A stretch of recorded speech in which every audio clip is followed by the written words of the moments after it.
cycle? What are we looking out for here?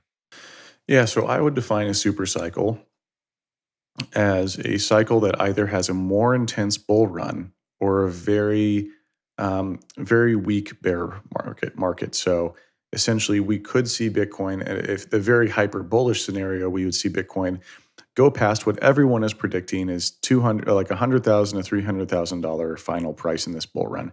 Hmm. Everyone's saying that, right? And when everyone Yep. says something, I'm like, it's typically not going to do that. If we're all predicting it to do this one thing, it might not do that. Um, so a hyper bullish scenario, a super cycle scenario, would have Bitcoin hit like a million in this bull run, Hmm. which seems just crazy, right? It just seems really out there, and that's why I'm describing it as a potential scenario because I think there is a potential for it to happen. So it could hit a million or something like that. So kind of blow past all of the commonly agreed upon. If you like look at the average peak analysis, it's like 100 to 300,000. So this blows past that number to some degree. And then you've got the other Yeah, but element, Dan, which is Dan, the funny thing is about that $1 million thing, right? We don't expect it to happen, but if it did happen, you wouldn't be like, you wouldn't be hugely surprised. You'd be like, "Well, it's Bitcoin, right?" Okay, it did it. yeah, I mean, Bitcoin has these crazy asymmetric moves. Hmm. People are like, "Oh, it's totally logical Bitcoin could go to 100 to 300,000." And I'm like, "Well, 300,000 just 3x more is a million." Like that sort of movement for Bitcoin it isn't out of the realm of possibility. So yeah, I think that people are like, "Okay, it's going to fall between this range." But yeah, it could blow past the commonly accepted range of highs and go past that. And then conversely, the bear market might be a much less cold winter. Um, and we can delve into the reasons of those, but that would be the price movement that I would define as a super cycle. Or what we could see is what if the price goes up and we print 100 to 300,000 and it goes flat? Hmm. Like, what if it goes Hmm. flat for a couple of years? Like, people are like, "Oh, for sure there'll be a bear market." I'm like, I don't know. What if it's a very mild winter? Everyone predicts, oh, it has to have the same 80% drop from the last bull runs. I'm like, maybe, but there's a lot of things that are different with this cycle. Yeah, so I guess what you're saying is, if we went into a bear market, but say we printed 300 at a top, and say if we bounce somewhere between like maybe 220 and 300, like in that kind of range, like that 30%, you will still consider that super cycles. We haven't hit that kind of 80% drawdown situation. Yeah, I would say the super cycle is an either or scenario or both, where we have a Yeah. more intense bull run than expected or a less cold winter. Yeah, because you're not going to get both. If you print $1 million, you're probably going to see quite a significant If we drop print a from back million there. and then it goes it goes horizontal for the next couple of years, that'd be crazy. I mean, Yeah. it's certainly possible, but that sort of price movement would be, I would estimate, there should be a pretty intense drawdown from that sort of intensity. Yeah, it depends how many dip buyers there are and who the dip buyers there are. It depends what new entrants we have in the market. Okay.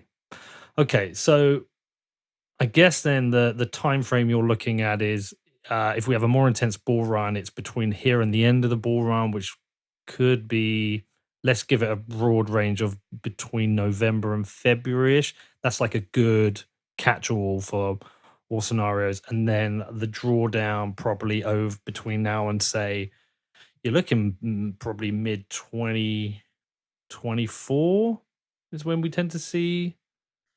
Yeah, I mean let's see, Yeah, what is the average post high? it's like two and a half year Yeah. bear So market. sometime in 23, 24, we see the low printed. So Yeah. sometime between late 21 and 23, we kind of see this theory validated or invalidated. Right. Okay. So an invalidate. So let's do the flip. I won't answer for you. You tell me what the invalidation signals are. I would say we hit invalidation signal would be we hit that predicted range 100 to 300,000. So it hits that and we draw down 80% like every other cycle. I would say that would be kind of defined as like the model has been rejected, like this super cycle did not occur. Yeah. Um, or we might, people, I don't want to be bearish and I'm not bearish, but we could see us not even hit 100,000. That's also possible. I Hmm. don't think it's plausible, but it's certainly out of a spectrum of all potential outcomes, it's a possible one. That would also be a rejection of the super cycle, obviously. What about this scenario? What about we don't hit 100 or we tap 100, but we go into next year, into 2022, and we see, again, some continual gradual growth? That kind of Yeah, scenario. that's a good question. I mean that would fit the definition of a very light or moderate bear market. Um, yeah, I mean that's kind of interesting as well. Like, what if if the 100,000, like if we don't hit 100,000, but we hit 80,000 and it goes sideways? That would certainly be interesting and go sideways until the next 4-year cycle. I guess that would fit the definition of a minor bear market. Yeah, because what I keep wondering is, like, you've probably thought about this, but uh everyone is sharing the charts now, and they're laying the charts from previous years on top of each other. Everyone's kind of got this same expectation of what's going to happen. I don't remember the similar in 2017.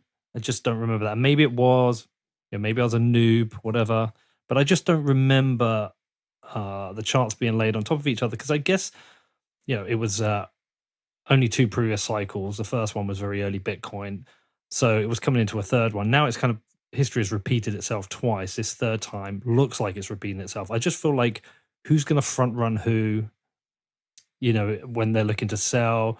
If historically we've had around 300, and then by about December, are people going to be front running others to sell out the market? Maybe, looking to exit. That's one of the things that just keeps crossing my mind. Well, that's what's funny about the markets is that there's this reflexivity to, or that's the classic Keynesian beauty contest, is we're all repricing the market because of what we perceive everyone else to be repricing the market at. And that's what's so funny about this, right? Everyone's pricing the market in that $100,000 to $300,000 range, and I'm like, well, what if that happens and then it starts to get repriced at 500 to 800,000 and then repriced again, and then new narratives will be crafted as the bull run intensifies. There will be new companies that get into Bitcoin. There'll be all these events that happen, and we look at the environment now and we're like, this feels implausible. But what happens when the narrative starts to move in the direction of your investment thesis? Is it starts to reinforce that your investment thesis was correct, which makes people hodl harder. And so there's that reflexivity in the price as it gets closer to the event of like a super cycle. Like, what happens if Bitcoin blows past 300,000? Do you think anyone's going to sell? Maybe.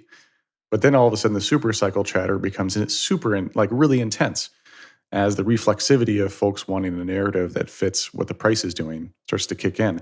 We see this happen conversely, like Bitcoin dropped a few days ago. All the bears come out. All the bears come out and they're like, oh, it's the end of Bitcoin. Sell all your Bitcoin. We were right.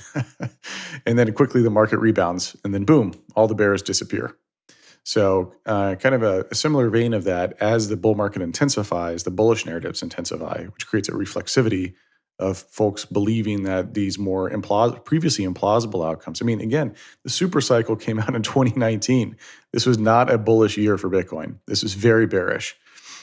And I want to make sure that that distinction is called out a couple of times, because a lot of people think I came up with it in the middle of the bull run, which is easy to do because that reflexivity, everyone's like, oh, we're all bullish. This totally makes sense. No, I was hyper bullish in the middle of a bear.